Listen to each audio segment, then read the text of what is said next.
Social inquiry. There is no doubt that for the purposes of social inquiry, one needs to have a holistic approach to be able to understand various dimensions of a social phenomenon.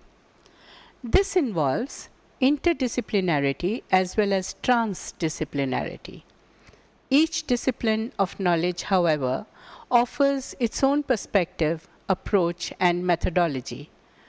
While it is important to be able to realize the boundaries of a discipline, it is equally crucial to see how they can be and need to be crossed to build a better understanding of a social issue.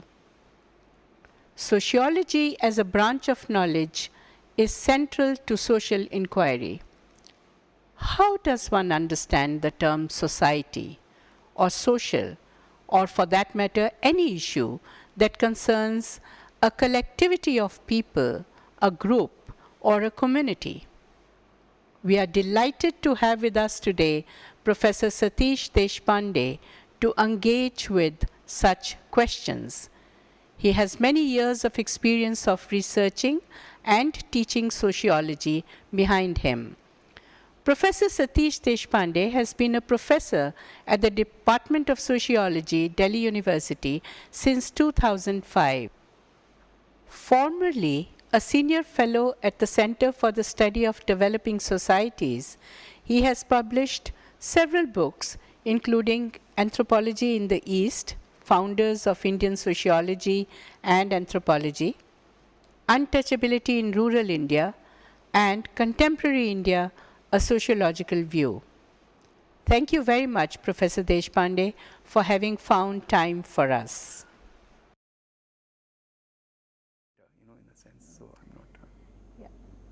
It would be interesting to know from you, because your primary training, I understand, was in economics, and you went over to sociology.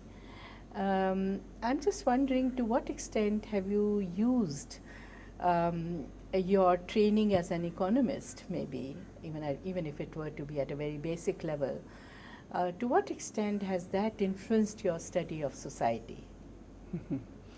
Yes, I mean, every person's career is a mixture of, intended and unintended sort of events.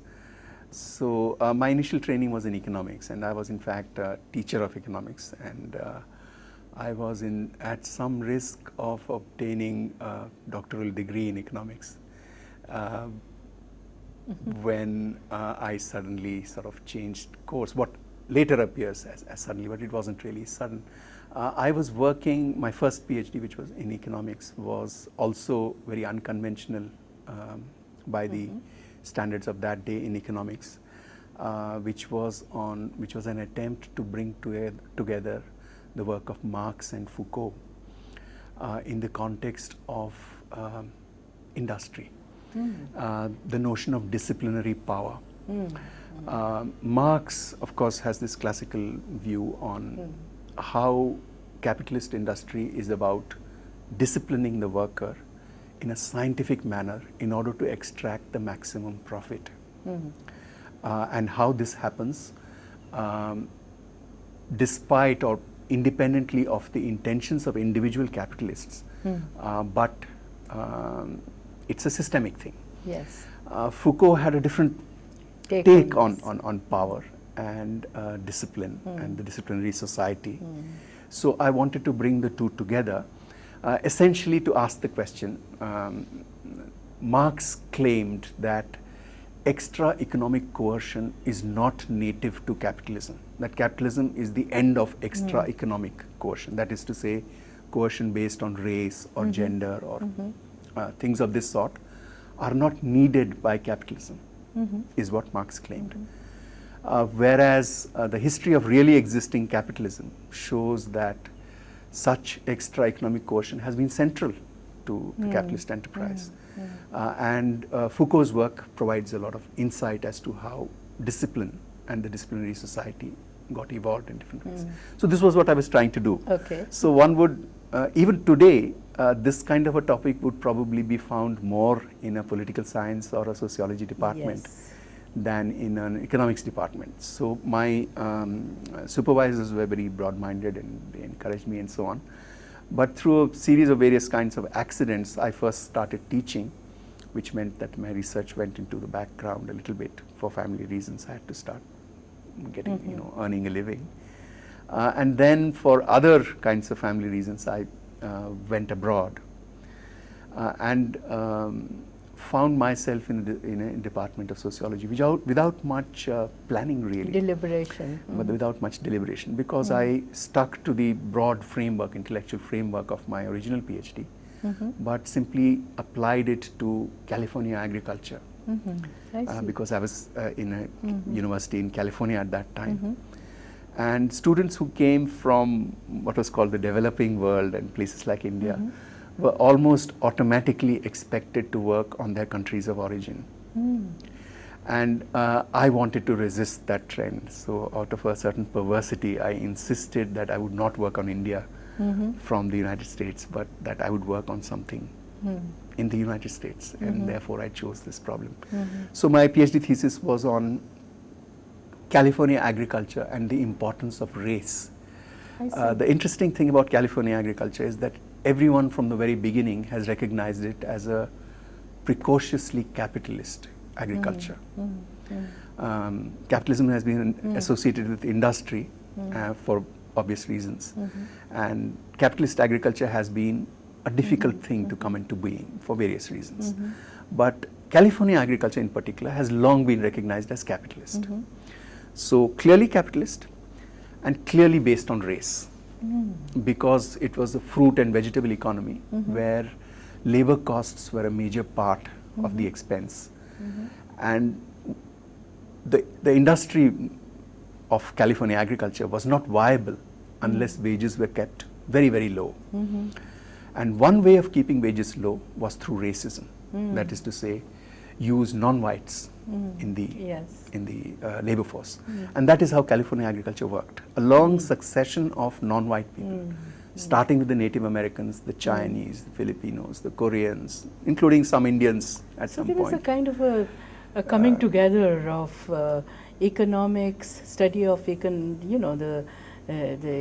through economics, also study sociology. Yes, I mean that's how I ended up. Yes. So here you are kind of a living example of interdisciplinarity of a certain kind. Yes, and yes. At the same time, I would say that one mustn't forget, as I was saying, the good reasons why disciplines exist. Yes. That disciplines are meant to, as a reminder of the modesty that is required of all those of us who want to try to understand society. Great. But talking about sociology then, in the Indian context, who would you say have been the pioneers, thinkers about what sociology means to us here and as a discipline who really practice sociology in a big way in India? Right. Well, different people would obviously have different views, but one name that everyone would probably agree on in terms of influencing the discipline in post-independence India is that of M.N. Srinivas, probably the single best known sociologist. And his work was primarily in the area of? His most famous work is an ethnography of a village near Mysore, village given the fictional name of Rampur, and made famous in his book called The Remembered Village. There is a sort of history behind this because the field notes that he had so painstakingly collected through living in that village for about a year in 1948, those field notes were destroyed in a fire at the University of Stanford, where he was actually in the process of writing his book. So then he had to reconstruct from memory his field notes.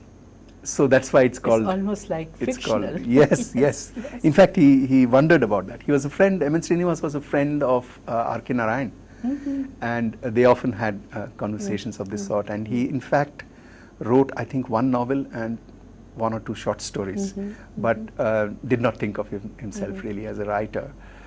So Srinivas's main contribution was to provide the discipline of sociology and social anthropology in India with a viable identity in a post-colonial context. As you know, anthropology was the discipline that was associated with studying non-Western places, which had only culture, did not have society, roughly speaking. Whereas sociology was supposed to study the West. Sociology was part of the discipline that was supposed to study the industrial society that was being born in the West, modern society. Whereas anthropology was supposed to study the primitive or the non-modern society. And therefore, the Westerners who studied India, they occupied, or they were provided intellectual lodgings, so to speak, in the disciplines of Indology, which was of course a product of India itself, and anthropology. Because what the applicability of sociology to a non-Western country like India was not self-evident to people of that generation. So if anthropology is the discipline that white men used to study blacks and browns and so on, what place does it have in an independent country, in an independent nation? This was naturally a question. And during his training, Srinivas had to deal with the prejudice that sociology and social anthropology particularly had. They excited amongst educated Indians. He has mentioned this several times in his writings. So what Srinivas did was to convert a discipline that was known for, in the crude sense, studying primitive culture, to convert it into a means of study, into studying village society. So the village, the invention of the village as a site for Indian sociology, which is Srinivas did more than most people to achieve. It provided a legitimate outlet for the same skills that were part of social anthropology. So the village was the site where development was supposed to happen. In the post-colonial, immediately after independence, the Gandhian view of developing the villages, the real India, Bharat Mata Gram Vasini, the real India lives in her villages. The villages as the site where development must take place, as the, in a sense, the object of the country's efforts. So it was M.N. Srinivas who brought that into focus. Who then created, in a sense, a role for the discipline of social anthropology and sociology. I think it's extremely important to really look at the even the discipline historically. Absolutely. To be able to understand how there is a certain kind of a dynamism involved. I mean, it's perpetually changing also, depending on what kind of politics are around, what kind of cultural history is around the discipline. And I think for social inquiry today, I guess there would be so many dimensions that sociology opens up in the context of approaching a social issue. And I would say, and one last question perhaps, you know, this is in the context of how it's usually in a commonsensical way, I think again, it's understood that if you're doing sociology, you need to do a lot of field work, collect a lot of, you know, statistics about whatever issue that you're looking at. To what extent is this tool necessary? You know, the tool of for analysis, the tool to actually collect facts, go to the field, understand through field work a certain issue in society. Right. It's absolutely essential. In fact, that is the cornerstone of the claim to being a science that sociology and anthropology raised. It is only through empirical work. The term fieldwork actually comes from the physical sciences. It comes from geology, botany, zoology, all these, where work done by scientists in these disciplines was divided into laboratory work and field work. So when the geologist went out to collect samples from the mountains and hills and so on, that was field work. Or when the entomologist went out to collect insects and so on. That was field work, and there was then a body of work done in the laboratory. So this term was, in a sense, borrowed by the early anthropologists, because anthropology itself, modern anthropology itself, started as an adjunct to or an add-on to these scientific expeditions that went out to map the world. That flora and fauna of unknown, at least to the West, the unknown parts of the new world. So in addition to the flora and fauna, the manners and customs, as the phrase used to be at that time, of the natives were also recorded. And that is how the discipline of anthropology, in a sense, began. But central to all of this, the main way in which anthropology mounted a credible claim to be considered a science was rigorous empirical fieldwork in observing culture in practice, in situ, as it were, rather than the pejorative contrast was with armchair scholars who never went anywhere and never did any fieldwork. Bronislaw Malinowski is the person who is credited with, in a sense, inventing scientific fieldwork and using it as a lever to claim scientific status for the discipline. So empirical methods are absolutely central to sociology and social anthropology. But the discipline is Catholic enough to permit of many kinds of methods, not just ethnographic method.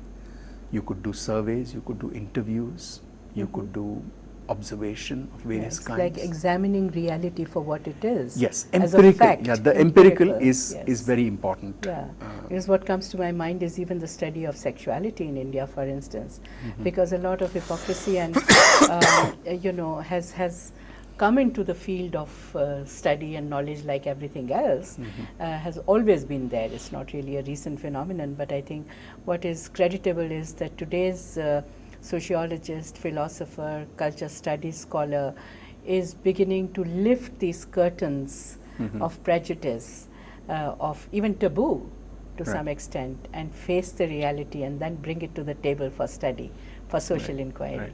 Thank you very much, Satish. I think this has been an excellent contribution towards study of social inquiry through the lens of, in one sense, sociology, sociologist, and as far as you're concerned, by both defining the borderlands, as it were, disciplinary frames, and also showing how sometimes there is a need to stretch that and go beyond and then come back to the box to study in a more analytical and non-attached fashion. Thank you very much. Thank you. Thank you.